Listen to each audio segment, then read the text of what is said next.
Welcome back to Xylem learning മക്കളെ. Ardra miss ആണ്. So ഇന്നത്തെ വീഡിയോയിൽ നമ്മൾ ഡിസ്കസ് ചെയ്യാൻ പോകുന്നത് എങ്ങനെയാണ് ഈ ടോപ്പേഴ്സ് ഒക്കെ ഇത്രയും മാർക്ക് സ്കോർ ചെയ്യുന്നത്, അതും SST അല്ലെ, ബാക്കി സബ്ജക്ട് പോലെയല്ല SST എന്ന് പറയുന്നത്. അപ്പൊ സോഷ്യൽ സയൻസിലെ ആൻസർ റൈറ്റിംഗ് സ്റ്റൈൽസ് അല്ലെ, ടോപ്പേഴ്സിന്റെ ആൻസർ റൈറ്റിംഗ് സ്റ്റൈൽസ് ആണ് നമ്മൾ ഈ വീഡിയോയിൽ ഡിസ്കസ് ചെയ്യാൻ പോകുന്നത്. എങ്ങനെയൊക്കെ എഴുതി കഴിഞ്ഞാൽ നിങ്ങൾ പഠിച്ച കാര്യങ്ങൾ എങ്ങനെ ആൻസർ ഷീറ്റിൽ പ്രസന്റ് ചെയ്ത് കഴിഞ്ഞാൽ നിങ്ങൾക്ക് ഫുൾ മാർക്ക് സ്കോർ ചെയ്യുന്ന രീതിയിലേക്ക് എത്താമെന്നാണ് നമ്മൾ ഈ വീഡിയോയിൽ ഡിസ്കസ് ചെയ്യാൻ പോകുന്നത്. സോ നോക്കിക്കോ. യെസ്, നിങ്ങൾ ആദ്യമായിട്ട് ചെയ്യേണ്ട കാര്യം, ഒരു ക്വസ്റ്റ്യൻ കിട്ടിക്കഴിഞ്ഞാൽ നന്നായിട്ട് ആ ക്വസ്റ്റ്യൻ വായിച്ചു നോക്കുക അല്ലെ, സ്ഥിരവുമായിട്ട് അത് വായിച്ചു നോക്കുക.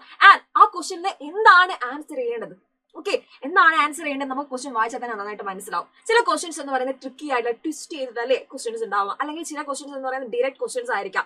സോ നമ്മൾ ക്വസ്റ്റ്യന്റെ ആ ഒരു പാറ്റേൺ ആദ്യം മനസ്സിലാക്കിയിരിക്കണം. ഓക്കെ, നമുക്ക് ചെയ്യാൻ പറ്റുന്ന ഒരു കാര്യമാണ്. ചില ക്വസ്റ്റ്യൻസ് നമുക്ക് കാണാം ഡിസ്ക്രൈബ് എന്ന് കാണാം. ഓക്കെ, ഡിസ്ക്രൈബ് എന്ന് പറയുമ്പോൾ ജസ്റ്റ് ഒന്ന് ഡിഫൈൻ ചെയ്താൽ മതിയായിരിക്കും. ചിലത് എക്സ്പ്ലനേഷൻ കൊടുക്കാനായിരിക്കും, ചിലത് അനലൈസ് ചെയ്യാനായിരിക്കും, അല്ലെങ്കിൽ ക്രിട്ടിക്കൽ അനലൈസ് ആയിരിക്കും, എസ്പെഷ്യലി സോഷ്യൽ സയൻസ്. ചില ക്വസ്റ്റ്യൻസ് എന്ന് പറയുന്നത് കമ്പയർ ചെയ്യാനുണ്ടാവും. ഓക്കെ, രണ്ട് ഐഡിയ അല്ലെങ്കിൽ രണ്ട് കോൺസെപ്റ്റ് തമ്മിൽ കമ്പയർ ചെയ്യാനുണ്ടാവും, അല്ലെങ്കിൽ സിമിലാരിറ്റീസ് ആയിരിക്കും എഴുതാനുണ്ടാവുക. അപ്പൊ എന്താണ് ക്വസ്റ്റ്യനിൽ ചോദിച്ചിട്ടുള്ളത് കൃത്യമായിട്ട് മനസ്സിലാക്കിയതിനു ശേഷം മാത്രം അതിനൊരു ആൻസർ ചെയ്യാനുള്ള ഒരു പ്ലാൻ നിങ്ങൾ എന്ത് ചെയ്യാം, മൈൻഡിൽ സെറ്റ് ചെയ്യുക, ഒരു സ്ട്രാറ്റജി മൈൻഡിൽ സെറ്റ് ചെയ്യുക.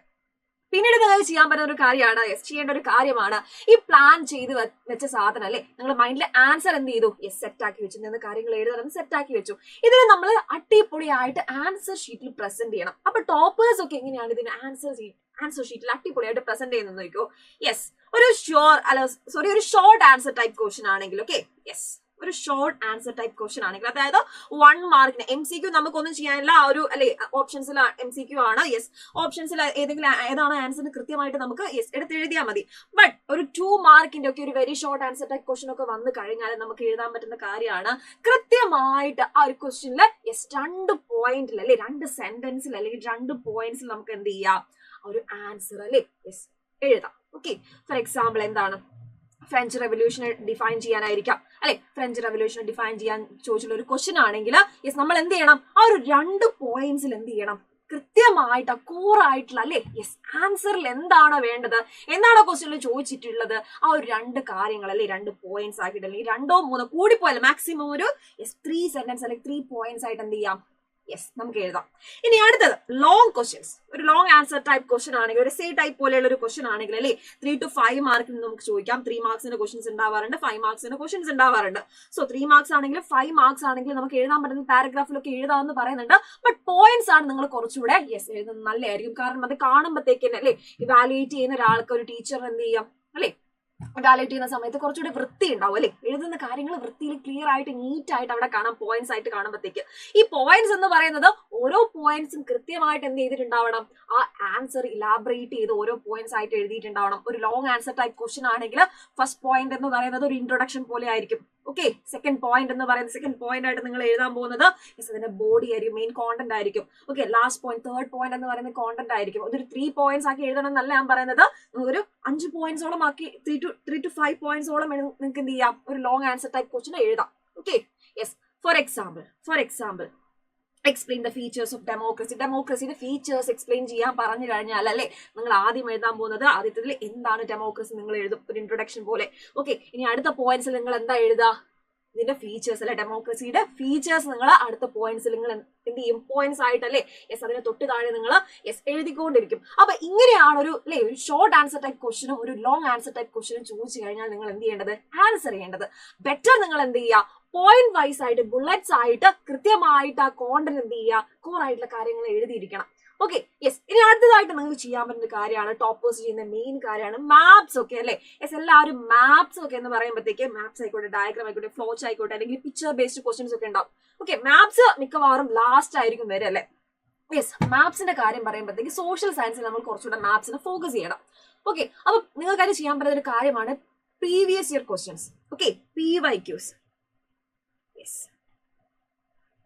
പ്രീവിയസ് ഇയർ ക്വസ്റ്റ്യൻസ്, അതായത് ഓരോ ചാപ്റ്ററിന് മുന്നേ ചോദിച്ചിട്ടുള്ള അല്ലെ ആ ഒരു പാറ്റേൺ മനസ്സിലാക്കി കഴിഞ്ഞാൽ നമുക്ക് എന്ത് ചെയ്യാം, മാപ്പ് ക്വസ്റ്റ്യൻസ് ഈസി ആയിട്ട് പഠിക്കാം. അതിന്റെ ആൻസർ പഠിച്ചാൽ മാത്രം പോരാ, അത് ഇവിടെ ഇന്ത്യയിലാണെങ്കിലും വേൾഡ് മാപ്പ് ആണെങ്കിലും ഇവിടെ ലൊക്കേറ്റ് ചെയ്യണം നമുക്ക് അറിയണം അല്ലേ. യെസ്, നമ്മൾ എവിടെ ലൊക്കേറ്റ് ചെയ്യാൻ നമ്മൾ പഠിച്ചിരിക്കണം. സോ അതിന്റെ ആൻസർ മാത്രം പഠിച്ചാൽ പോലെ എല്ലാവർക്കും പറ്റുന്ന ഒരു മിസ്റ്റേക്ക് ആണ്, നമ്മൾ എല്ലാ ക്വസ്റ്റ്യനും ബൈഹാർട്ട് ചെയ്യും, ആൻസറും ബൈഹാർട്ട് ചെയ്യും. ബട്ട് ഇതിവിടെ ഈ ഒരു സ്ഥലത്തിന്റെ പേര് അറിയാൻ പറ്റാത്ത ഇവിടെ ലൊക്കേറ്റ് ചെയ്യണം എന്ന് അറിയില്ല. സോ നിങ്ങൾ എന്ത് ചെയ്യാം, മാക്സിമം മാപ്പ് ക്വസ്റ്റ്യൻസ് ഒക്കെ പ്രാക്ടീസ് ചെയ്ത് പഠിക്കാം. പിക്ചർ ബേസ്ഡ് ക്വസ്റ്റ്യൻസ് ആയിക്കോട്ടെ, ഫ്ലോ ചാർട്ട്സ് ആയിക്കോട്ടെ, ഇതൊക്കെ അങ്ങനെ തന്നെ പഠിക്കാം. Okay, yes. ഇനി അടുത്തത് ഹൈലൈറ്റിംഗ് കീ പോയിന്റ്സ്. നമ്മൾ പറഞ്ഞു എപ്പോഴും നമ്മൾ പഠിച്ച കാര്യം നല്ല അടിപൊളിയായിട്ട് എന്ത് ചെയ്യണം, യെസ്, പ്രസന്റ് ചെയ്യണം അല്ലെ. അത് നമുക്ക് ചെയ്യാൻ പറ്റുന്ന കാര്യമാണ് കീ പോയിന്റ്സ് ഹൈലൈറ്റ് ചെയ്യുക എന്ന് പറയുന്നത്. ഹൈലൈറ്റ് ചെയ്യുക എങ്ങനെയാണ്, യെസ്, നമ്മൾ വാലുവേറ്റ് ചെയ്യുന്ന സമയത്ത് അല്ലെ ഒരാൾ ഒരു ആൻസർ ഷീറ്റ് നോക്കുന്ന സമയത്ത് ഇമ്പോർട്ടന്റ് ആയിട്ടുള്ള പോയിന്റ്സ് അല്ലെ, നിങ്ങൾക്ക് എല്ലാവർക്കും അറിയുന്ന കാര്യമാണ്, ഇമ്പോർട്ടന്റ് ആയിട്ടുള്ള പോയിന്റ്സ് നമ്മൾ എന്ത് ചെയ്യണം, യെസ്, കീവേഡ്സ് അല്ലെങ്കിൽ ഇമ്പോർട്ടന്റ് പോയിന്റ്സ് ഒക്കെ അണ്ടർലൈൻ ചെയ്യണം. ഫോർ എക്സാമ്പിൾ ഡേറ്റ്സ് ആയിരിക്കാം അല്ലെ, യെസ്, ഡേറ്റ്സ് ആയിരിക്കാം, യെസ്, അല്ലെങ്കിൽ ഇയർ ആയിരിക്കാം, അല്ലെങ്കിൽ ഒരു ഇമ്പോർട്ടന്റ് ആയിട്ടുള്ള ഒരു പ്ലേസിന്റെ അല്ലെ, യെസ്, ഒരു പ്ലേസിന്റെ പേരായിരിക്കാം, യെസ്, ഇങ്ങനത്തെ കാര്യങ്ങൾ ഇമ്പോർട്ടന്റ് ആയിട്ടുള്ള കീ പോയിന്റ്സ് അല്ലെങ്കിൽ അല്ലെ കീ വേർഡ്സ് എന്ത് ചെയ്യാൻ നിങ്ങൾക്ക് അണ്ടർലൈൻ ചെയ്യാം. ഓക്കെ, ഇങ്ങനെയാണ് നമ്മൾ ഹൈലൈറ്റ് ചെയ്യുക. ഇത് കാണുമ്പോഴത്തേക്കിന് യെസ്, നല്ല രീതിയിൽ ആൻസർ നമ്മൾ എന്ത് ചെയ്തിട്ടുണ്ട്, പ്രസന്റ് ചെയ്തിട്ടുണ്ടെന്ന് ഇവാലുവേറ്റ് ചെയ്യുന്ന ആൾക്ക് മനസ്സിലാവും. ഓക്കെ, ഇനി അടുത്തൊരു ടെക്നിക്ക്, ടൈം മാനേജ് ചെയ്യുക. അതായത് നിങ്ങൾ ആൻസർ ചെയ്യുന്ന സമയത്ത് എല്ലാവർക്കും വരുന്നൊരു പ്രശ്നമാണ് സമയം തികയുന്നില്ല. എസ്പെഷ്യലി സോഷ്യൽ സയൻസിന് ആൻസർ ചെയ്യുന്ന സമയത്ത് ടൈം എന്ത് ചെയ്യുന്നില്ല, ടൈം മാനേജ് ചെയ്യാൻ പറ്റുന്നില്ല അല്ലെ, ഇനഫ് ടൈം കിട്ടുന്നില്ല, എന്താ ചെയ്യേണ്ടതെന്നുള്ള കൺഫ്യൂഷനിലായിരിക്കും എല്ലാവരും അല്ലെ. അപ്പൊ നിങ്ങൾ കൃത്യമായിട്ട് അല്ലെ, ഒരു 3 മാർക്കിന്റെ ക്വസ്റ്റ്യൻ ഞാൻ ഇത്രയും സമയം എടുക്കും, ഓക്കെ, ഇത്രയും സമയം കൊണ്ട് ഞാൻ ഒരു 3 മാർക്കിന്റെ അല്ലെങ്കിൽ 3 മാർക്സിന്റെ yes short answer type questions തീർക്കും. അത് കഴിഞ്ഞ് ഞാൻ എന്ത് ചെയ്യും, ലോങ് ആൻസറിലേക്ക് പോകും. അല്ലെങ്കിൽ ലോങ് ആൻസർ ടൈപ്പ് നിങ്ങൾക്ക് ഒരു പ്ലാൻ ഉണ്ടായിരിക്കണം. ചില ആൾക്കാർക്ക് യെസ് എന്താണ് ആദ്യം അവർ പ്രിഫർ ചെയ്യുന്നത് ഒരു ലോങ് ആൻസർ ടൈപ്പ് ക്വസ്റ്റ്യൻ എഴുതാനായിരിക്കും, അത് കഴിഞ്ഞിട്ടായിരിക്കും ഷോർട്ട് ആൻസറിലേക്ക് പോവുക. ചില ആൾക്കാർ ആദ്യം MCQ തുടങ്ങും. ഓക്കെ, അപ്പൊ നിങ്ങൾക്ക് ഏതാണ് ആപ്റ്റ് ആയിട്ട് തോന്നുന്നത്, നിങ്ങൾക്ക് എങ്ങനെയാണ്, യെസ്, നിങ്ങൾക്ക് എങ്ങനെ എഴുതിയാലും നിങ്ങൾക്ക് ആ ടൈമിലല്ലേ തന്ന സമയത്തിനുള്ളിൽ നിങ്ങൾ ആൻസർ ഷീറ്റ് പെർഫെക്റ്റ് ആയിട്ട് പ്രസന്റ് ചെയ്യാം. അത് നിങ്ങൾ എന്ത് ചെയ്യണം, വെൽ പ്ലാൻഡ് ആയിട്ട് ആദ്യമേ നിങ്ങളെ മൈൻഡിൽ പ്ലാൻ ചെയ്ത് വെക്കണം. ഒരു സ്ട്രക്ചേർഡ് ആയിട്ടുള്ള പ്ലാൻ ഉണ്ടാക്കി തന്നെ വെക്കണം. ഓക്കെ, അപ്പൊ ഇത്രയും കാര്യങ്ങളാണ് യെസ് മെയിൻ ആയിട്ട് നമ്മൾ ടോപ്പ് സ്കോർ ഒക്കെ ചെയ്യുന്നത് അല്ലെ, ടോപ്പ് സ്കോർസ് ഒക്കെ കിട്ടുന്ന ആൾക്കാർ ചെയ്യുന്നത്.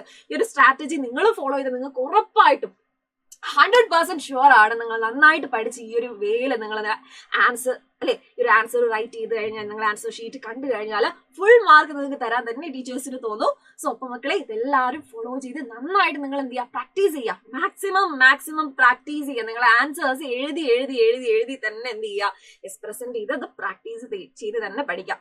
സോ ഇത്രയും കാര്യങ്ങൾ ചെയ്യുക. നന്നായിട്ട് അടിപൊളിയായിട്ട് എക്സാംസ് ഒക്കെ വരാൻ പോവുകയാണല്ലേ. അടിപൊളിയായിട്ട് എക്സാംസ് ഒക്കെ എഴുതാൻ, സോഷ്യലിൽ ഫുൾ മാർക്സ് സ്കോർ ചെയ്യുക, സോഷ്യലിൽ മാത്രമല്ല എല്ലാ സബ്ജക്റ്റിലും ഫുൾ മാർക്സ് സ്കോർ ചെയ്യുക. സോ എല്ലാരെയും അടുത്തൊരു വീഡിയോയിൽ കാണാം. ടാറ്റാ, ബൈ.